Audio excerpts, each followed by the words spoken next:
സത്യം പറഞ്ഞ ഇപ്പോഴത്തെ പിള്ളേരെല്ലാം നശിച്ചുകൊണ്ടിരിക്കുക. സത്യം. അവന്റെ കയ്യിലൊരു സിഗരറ്റിന്റെ പാക്കറ്റ് ഇരിക്കുന്നു. പുത്ര, എന്താ മാവ? കയ്യിലെന്തോ ഒരു പാക്കറ്റ് സിഗരറ്റ്. ഇതെന്റെ അപ്പൂപ്പനാ. നമ്മൾ ഈ പ്രായമൊക്കെ കഴിഞ്ഞ് തന്നെ വന്നത്. പിന്നെ ജനിക്കുമ്പോഴേ കൂടുതൽ നേരം കാണൂലല്ലോ മാവ. അല്ലെങ്കിൽ ഇവന്റെ ഒന്നും തലമുറയെ പറഞ്ഞിട്ട് കാര്യമില്ല സുഗുണ. അതൊക്കെ നമ്മുടെ തലമുറ, സുവർണകാലം. ഈ ചെറിയ വട്ടം ഇത് തോയ്ക്കും. ഇത് വട്ടമല്ലടാ, ചതുരം ചതുരം. കാണാവോ? സോപ്പ് തേക്കുന്നേ ഉള്ളൂ. ഇനി നീ ഇറങ്ങി ഞാൻ കാണണ്ട്. നീ തോർത്തുമ്പോ കണ്ടാ മാറി. വെള്ളം വരുന്നുണ്ടോ നോക്കാൻ വന്നേണേ.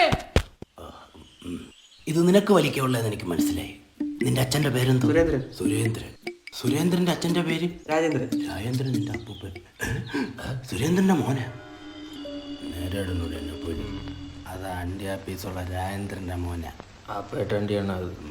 കുറച്ച് അണ്ടി കടം ചോദിക്കാം. അനിയാ ഒരു മിനിറ്റ്. അച്ഛൻ എങ്ങനെ അണ്ടിയൊക്കെ വരുന്നുണ്ടോ? അയ്യോ അതല്ല, അച്ഛന് പുറത്തുനിന്ന് അണ്ടി വരവുണ്ടോന്ന്. കുഴപ്പമില്ല. എന്തുവാടാ നിന്റെ ഇടത്തേക്ക് അവളൊരു ഷോപ്പ്? നമുക്കത് വലത്തേക്ക് അവളൂടാക്കിയാലും. അക്കോട്ട്